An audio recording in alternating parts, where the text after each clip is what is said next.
Hello, book people! I'm the book guy, and today we're going to talk about Game of Thrones. Now this series... Whoa, hold up there, Krong. Whoa, this is new. You do not need to introduce Game of Thrones. It's a cultural phenomenon. Everyone knows it. Well, yeah, but I'm introducing the books. A lot of people haven't read the books. Yeah, but everyone knows this story. They've already watched the TV show. Well, yeah, and now they're considering reading the books. They want to know if the books are worth it. But you haven't watched the show, have you? Well...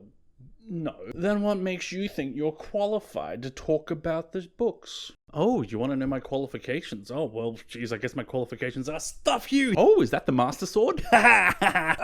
Betrayal and a brutal murder in a Game of Thrones video! How did I not see this coming? Aha, you fool! Now no one can stop me, and I'm going to talk about Game of Thrones in the books, so there! Let's do it!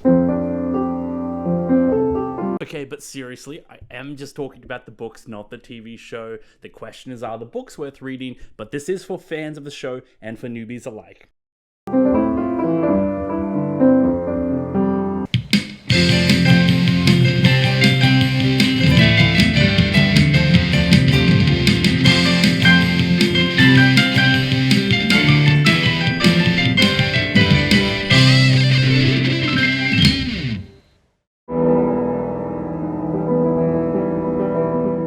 There are three main plot lines in the Game of Thrones series, and that alone might tell you why it's such a big series. Plot number one is the Game of Thrones itself. The old king, Robert Baratheon, is losing control of his kingdom, so he brings in his old friend Ned Stark to help him restore order, because there are half a dozen royal houses and powerful individuals, all vying and waiting to lay claim to the Iron Throne. You see, the Iron Throne rules over 7 different kingdoms. So the one who sits on the Iron Throne is like the ultimate seat of power, the King of Kings, if you will. So the Iron Throne is such a prize that people are willing to do anything to obtain it. So plot one's main characters are Tyrion Lannister and the Stark family. Plot number 2. In the north, a great wall runs across the full length of the country, and it keeps supernatural threats out. And the Night's Watch are the guards who man that wall and defend it from the incursions from humans and inhumans alike. Beyond the wall, ancient evil is stirring. Now, plot 2's main character is the amazing Jon Snow. Plot 3, in the far east, is the last of the Targaryen royal family, living as an outcast. Young Daenerys lost that Iron Throne when she was but a baby, but is determined to reclaim it through any means necessary. So no matter who she has to marry, align herself with, or betray, she will stop at nothing to gain the power she needs to reclaim the 7 kingdoms. Also, there are dragons. And plot 3's main character is, of course, Daenerys herself. Alright, first elephant, here we go. These are some bloody big books. The smallest is 700 pages, and the biggest is over 1,000. That's sort of Storm of Swords and Dance of Dragons are over 1,000 pages each. It's not a particularly long series, like there are only 5 books in total, but each book is so big, it can actually be quite arduous to read this series.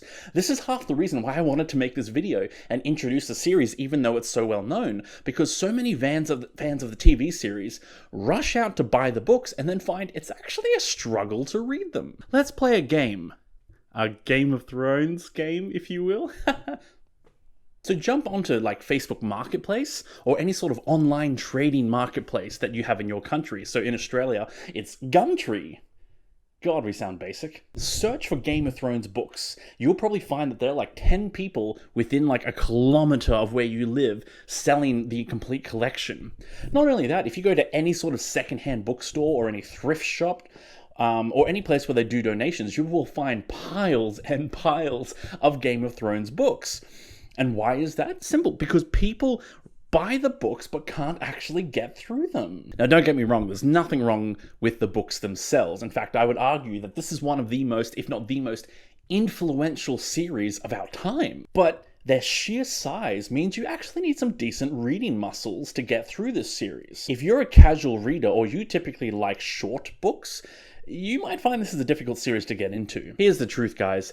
It is always going to be easier to watch TV for an hour than it is to read a book for an hour. It's simply more work. It's always going to be true. And just to be clear, I'm not trying to tell you that one is better than the other. I am the book guy, so I will naturally recommend the reading, but I'm not one of those people who say turn off the TV and read a book. TV's got its own good things going for it. Do what you like besides, it's your entertainment. But reading takes practice. I always use the metaphor, reading is a lot like exercise. The more you practice, the stronger your muscles get, and then the more challenges you can take on. That's why a lot of people don't enjoy these books. They don't have the reading muscles, their reading muscles are out of shape. There's no shame in that either. It just means that you should start with something at your level. You don't go straight to the gym and go to the heaviest routine. You start at where you're at and work up to it. So maybe you might need to work up to Game of Thrones if you're not a regular reader. Before we go any further and talk about important things like characters and plot, I want to get straight to the juiciest topic. It's my video, so I'll do it. Let's face it, Game of Thrones has a reputation for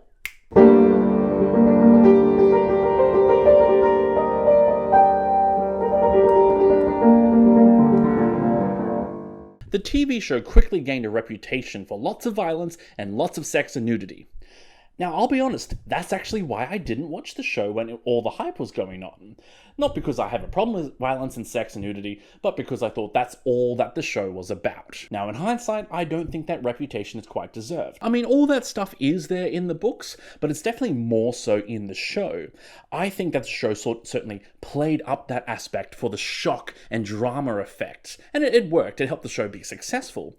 But the real strength of the show was always in the characters that we grew to love and hate. Not to mention all the fascinating plots of houses fighting each other and mingling against each other, but we'll get to that. For now, yes, I do acknowledge there's plenty of shockingly dark moments in the series. There is real blood and guts and explicit sex scenes, but there's also a point to it. To put it simply, this makes the story feel realistic. So this series has zero Hollywood gloss. There's no Marvel superheroes, there's no John McClane in Nakatomi Plaza swinging in to save the day, there's certainly no Gandalf arriving at first light on the 5th day. This series is as unfair and as cruel as life and history often are in reality. Now, at first glance, that might seem like, oh, that's just a really bleak worldview, like how depressing. But in fact, it's incredible storytelling. What this means is everything feels real, and therefore everything feels more tense. There is no plot armor protecting your favorite character. Every action scene could lead to their death. Every battle could spell a disaster. In short, every action actually has consequences. And so it makes for some very interesting reading. Now, say what you will about our old buddy George R.R. Martin, but his character work is some of the absolute best. He has successfully created iconic characters that stand apart in our culture. He is a master of creating villains that we utterly despise. And heroes, we deeply care about and mourn and cheer for their losses and their victories. And my personal favourite, George is brilliant at showing how people change over time, for better, or for worse, or for much worse. For that reason alone, I think this series is worth reading. I won't spend a lot of time introducing those characters, as I said, many of them are cultural icons now. But I want to talk about why these characters make the books worth reading. So you might call old George a method writer. So just like actors who have to live in real life the character they're working as, George spends a lot of time and energy getting into his main characters' minds. He often will write multiple chapters all from one character's perspective, often writing all of this person's character and then this person's character and then editing the chapters together into order later. And he does that to make sure that he maintains consistency in their voice and their tone and in their ways of thinking. And you know what? It clearly works for him. It's also worth noting just how good the dialogue is in this series. So seriously, go look up Game of Thrones quotes and you will see some brilliant lines of dialogue. They're so clever, they're profound, and especially anything Tyrion says. Oh, what a champ. Many scenes in the books are actually long conversations between characters, back and forth banter with very few descriptions or pauses in between the dialogue. And that's particularly enjoyable in scenes of heated debate. The big theme for the characterization in this series is morality. A casual observer for this series might look at it and say, well, they're all villains, aren't they? And Not exactly. There are good characters who struggle to be moral in a corrupt world, and then there are bad characters who are just straight up monsters and who make the world corrupt. But everyone deals with morality in their own way. I also appreciate the way that George represents evil. I think too often we see villains in stories as pure evil like Sauron, or we see them as tragic and misunderstood like Loki. Honestly, I would like to see more villains that are just selfish and don't care. This might just be my opinion here, but you see, I think evil comes from valuing one life more than another. Evil people say that my life and my happiness is worth more than yours, and that's because of the color of my skin, or my wealth, or my position in society, or my uniform. And that's what real evil looks like. And that's why I love these books, because we see inside the head of true villains. People who lie and twist the truth and twist the law, and who value their lives and the lives of their house above all others. These are the real people who exist in real life, and they're terrifying villains to see on page. So I genuinely recommend these books because it will help you spot the villains in real life. As I mentioned at the start, there are three main plot lines. So that's the Game of Thrones itself, guarding the wall in the north, and Daenerys' rise to power and the dragons. Honestly, not much needs to be said. These are excellent plot lines, they don't need me to sell them, and they are quite iconic. But of these plot lines, the Game of Thrones and that war for the Iron Throne is the strongest. It gets the most amount of screen time, both on screen and on page. Plus, it has the strongest resemblance to actual history, and that's why it feels the most real. While the other two plot lines are less significant for now, think of them as supporting plot lines, they're also both building up for the big future events. That is very clearly where the series is going, with the rise of dragons in the east and the rise of supernatural powers in the north, a song of ice and fire, if you will. Unfortunately, these are the plot lines that suffer the most from the series being unfinished, because we've had so many big promises and nothing's come from it yet. But I'll get to that. So A Song of Ice and Fire has a pretty unique structure, and has to do with the way that old George went about in writing them. He's sort of been making it up as he goes along, but let me explain with a bit of brief history on the writing of this series. When George started writing Book 1, A Game of Thrones, he very clearly planned to write a trilogy of 3 books. And fun fact, they were going to be named Game of Thrones, A Dance of Dragons, and Winds of Winter. However, when he was writing it, it became too big. He found that he had 1,000 pages written, and he hadn't even finished the first book.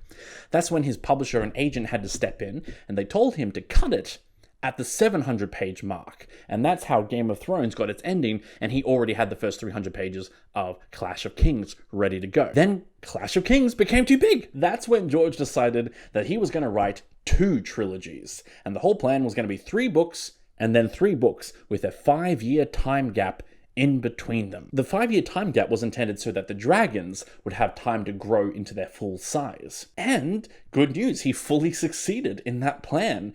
He wrote the first trilogy as planned. That's where A Storm of Swords actually wraps it up. Side note, Storm of Swords is probably the strongest novel in this series. It has the strongest conclusion to it. There's definitely a tone of finality to it there, because that was where Trilogy 1 was meant to end. If you're a fan of the TV show, Storm of Swords, it covers covers seasons 3 and 4, which I understand most people consider to be the strongest seasons. However, after George finished this first trilogy, he found he had a serious problem. That 5-year time gap, it became too big. He thought too many things would naturally happen in that period, and it was going to be impossible to skip ahead and then keep referring back to it. It was going to be confusing and irritating for the readers. So he decided he would write 1 book to bridge those trilogies. And you know what happened, right? You see where this is going? That 1 book became too big. So at this point, he went to his publishers and agent, and they were telling him, mate, just write 2 bridging books, okay? But George felt that he couldn't split this book down the middle like he had done in the past. You see, this one bridging story did not have a beginning, middle, end. It was too long to cut it in the middle. So what he decided to do instead was to split it by characters. So he put half the characters in book 4, and then the other half of characters in book 5. That way their arcs would have a beginning, middle, and end, and actually have a bit of a normal structure. Sounds good, right? Kind of a good idea. Except for some bizarre reason, George put all of the side characters in book 4 and then all the main characters in book 5. God only knows why. So these two books, A Feast of Crows and Dance of Dragons, they take place at the exact same time as each other. And of course, Feast of Crows has side characters, Dance of Dragons has main characters. But it gets even weirder. Because towards the end of book 5, around the 700 page mark out of 1,000 odd pages, we start getting chapters from the side characters from book 4, because it's meant to show that the timeline has caught up again. I won't lie to you, I do not like this at all. It's confusing and weird and unnecessary. But that's just my opinion. As for the books themselves, they're okay, alright? They're not actually bad. They are definitely not to the standard of the first 3. But they're also better than most of the other books that are on the market, okay? So it's kind of one of those weird details where you compare it to the rest of the series, not necessarily to the rest of the world, and we think it's worse, but anyway, they're just of lesser quality. See for yourself. So technically, George has now officially covered that 5-year time gap in books 4 and 5. I don't quite understand where the second trilogy was meant to come through. Maybe some of those plot lines made it into those earlier books, but he has officially said there's Winds of Winter and Dream of Spring left. Only 2 books left. Representation, okay, this one's a bit complicated. So there's lots of representation in this series. It doesn't always quite get it right. Let's talk about that. So for example, Game of Thrones has always had very high praise for representing women. And overall, I think that praise is deserved.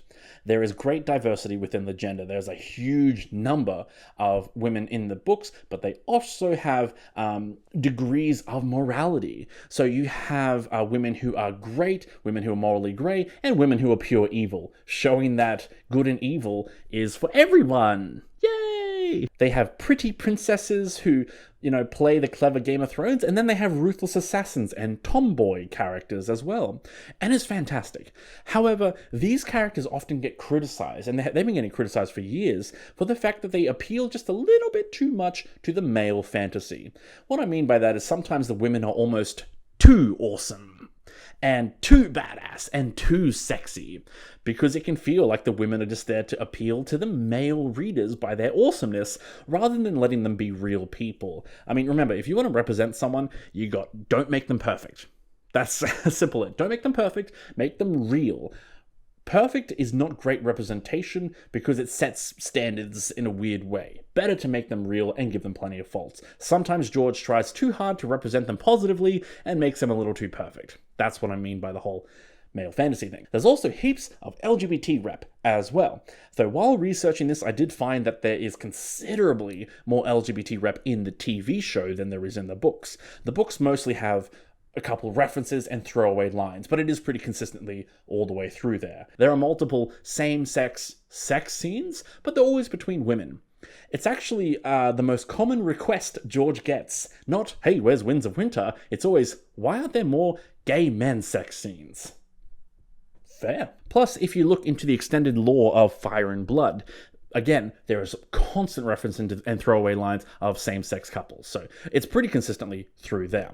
Now, let's talk about Tyrion. So everyone's favorite dwarf is brilliant disability rep, for the most part. There's a scene in the first book where Tyrion does a backflip and lands on the ground, and George has said he's regretted it for years. Many people express discomfort because George often uses the word waddle when describing Tyrion walking. But at the same time, we see Tyrion struggling with prejudice and being underestimated. He even says that famous line, "I have been on trial for being a dwarf all my life."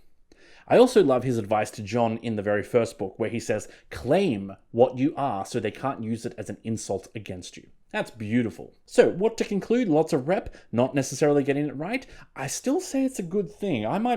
You may disagree with me, and I might be in the minority about this, but I still say it's better to try to get to do representation and maybe get it a little wrong than just be like, oh, it's too hard, and not do it at all. So I still think overall it's good representation.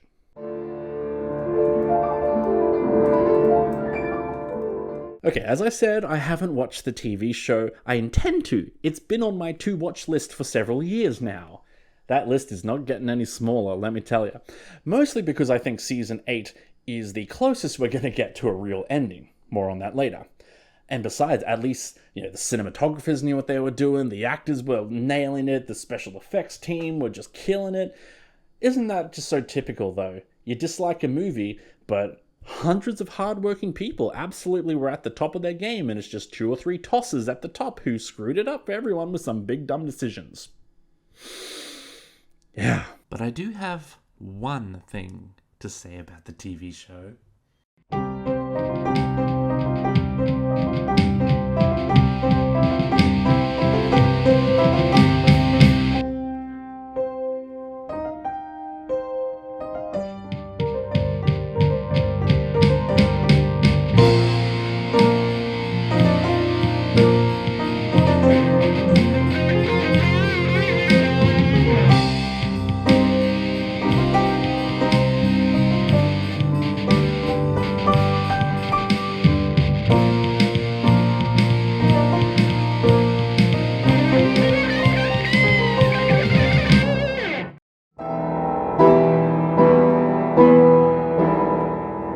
Alright, now let's talk about the 2 extra books in this series. So first of all, we have A Knight of the Seven Kingdoms. Yeah, you can see it, it's fine. In case you're unfamiliar with it, this is a collection of novellas. And in case you're unfamiliar with that term, novellas are sort of between a short story and a novel. It's about 100 pages long story. Or if you want to get technical, it's between 17,000 and 50,000 words. A Knight of Seven Kingdoms has 3 novellas all about Dunk and Egg. So Duncan is a knight of very low birth and he's painfully poor, and Egg is the 8-year-old boy who serves as his squire. However, both of these characters, they're actually in the Game of Thrones series later on, and they're rather famous and significantly powerful, but under slightly different names. So these novellas are about their adventures going through Westeros about 90 years earlier and witnessing the deeds that led to their rise in fame. Now, these stories, they really have nothing to do with the main series, but they're also an excellent example of George's overall skill as a writer. They're a lot more light-hearted and fun and low stakes compared to the rest of the series, while they're still true to that realism and grit that the wider series is known for. Let me just emphasize, though, it's not essential reading. If you're a completionist, you don't have to read it, but I do think it's worth reading on its own merits. And perhaps if you're considering reading the Game of Thrones series, you're welcome to try A Knight of Seven Kingdoms and just see if you like George's style. That's worth considering as well. Meanwhile, Fire and Blood, it's its own beast, man. Whew. What a crazy time. Okay, so this book is a collection of the history of the Targaryen kings. Basically, it's about how the kings and the dragons conquered the Seven Kingdoms and then ruled for 300 years. I remember people raging when this book came out, and they're like, how dare George release a Game of Thrones book that's not actually finishing the series? How dare he write a boring book about history? Here's the truth. Fire and Blood is almost unclassifiable. There's almost nothing else like it in existence. The closest I can think of is the Silmarillion to the Lord of the Rings, where it's that old collection of ancient stories that give context to the world that the main story takes place in. So, as someone with like a literature background and as an academic and a writer, I find this book fascinating and mind-blowing. I think it's a masterpiece. It just cannot be equaled. As a reader, it is so boring. But keep in mind too, that new TV series, The House of the Dragon, is heavily based off the works in Fire and Blood. It actually extrapolates on the historical outline from that book. And that's something you can do as a reader too. You can read these lengthy summaries of history and fill in the gaps. And in that sense, it is a lot like reading a real history book. One of my favorite things that stands out from this series is that sometimes the book doesn't have an answer. Sometimes events happen in this fake history and we don't know all the details. A character changes their allegiance. We don't really know why because it wasn't recorded. Someone is assassinated. We don't know who actually did it. In that sense, this is a brilliant depiction of what real history is like. Our history is filled with gaps that we can only speculate on. There are so many real, unsolved mysteries from history. And in that sense, I think George's effort to mimic real history is just fascinating storytelling. So honestly, I don't know who this book is for. I don't know who the audience was. I honestly don't recommend it to anyone, even fans of Game of Thrones, but I also wholeheartedly think it deserves universal respect and acclaim nonetheless. Oh boy, this one is the biggest elephant of them all.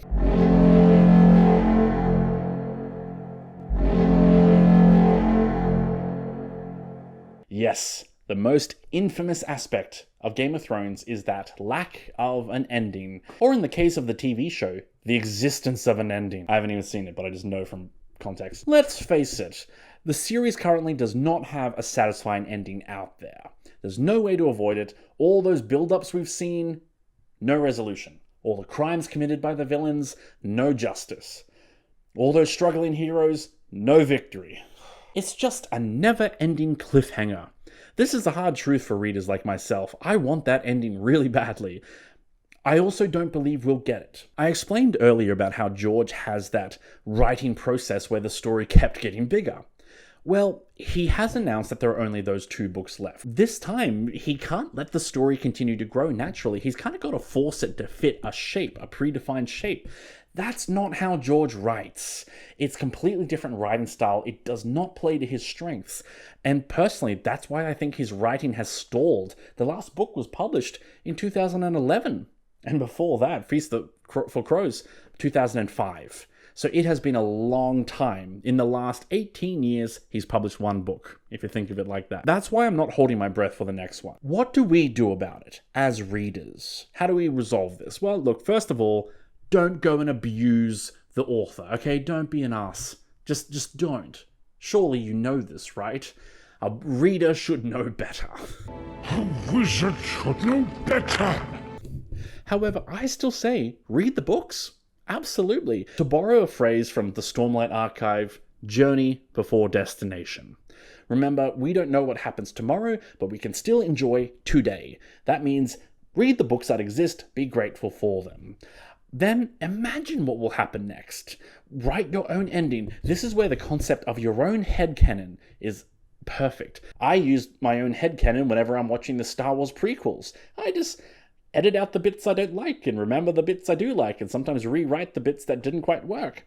It helps me enjoy the art, and honestly, let's experiment with that. Let's enjoy the concept of picking what we like, cut and paste what you don't, and just interact with art in your own way that maximizes your own creativity and enjoyment. After all, stories exist differently for everyone. Let this series end in whatever way suits you. If you can be happy with that, it'll be all the ending you ever need. Now, how much should you try of this series? It's quite simple. This series is good right away. You see, George actually wrote the first book when he was 50 years old. He was actually an established author, sort of like a mid-tier author who never had any bestsellers but was getting by. He had decades to practice writing. So by the time Game of Thrones came around, he was already a master of his craft. So Game of Thrones is good from book 1.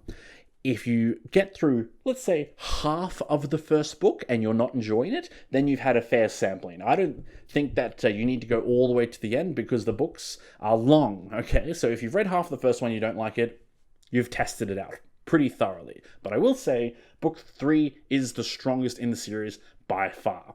I would recommend, at the very least, try to read books 1, 2, 3, because that is a completed trilogy from start to finish, and it's definitely the best of the best.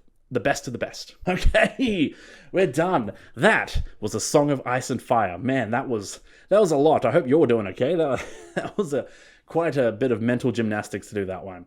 But I hope you have decided whether this series is right for you. Now, on a personal note, I want to say a huge thank you to all the people who've started watching and commenting on this channel. See, most booktubers take months, if not years, to actually get a following, if it ever even happens. But After I posted that Throne of Glass video, I had a massive surge of subscribers, and all of a sudden I'm getting email inquiries, I'm getting comments everywhere, and I'm getting notifications constantly on my phone. It's amazing. I'm just so honored. Thank you all for participating, and it's been incredibly inspiring to get out there and make more videos and get on with it. I will say though, the Game of Thrones video got delayed a little bit by Tears of the Kingdom, hence the Zelda shirt and the Master Sword earlier, and this 200 hours of game time. And this atrocity. But seriously, thank you all. I hope you'll continue to follow this channel for years to come, because boy, do I have some plans for this. But I'll let you know about them soon. Now, remember, if you want to support the channel, you can check out our shop, Rainbow Space Unicorn. Links in the description. Otherwise, do that YouTube stuff where you like and subscribe. And please comment to tell me what you think about Game of Thrones if you've read it, or if I've actually inspired you to give it a try. Now, enjoy your book today, and thank you so much for joining me. I'll see you next time. Bye, everyone.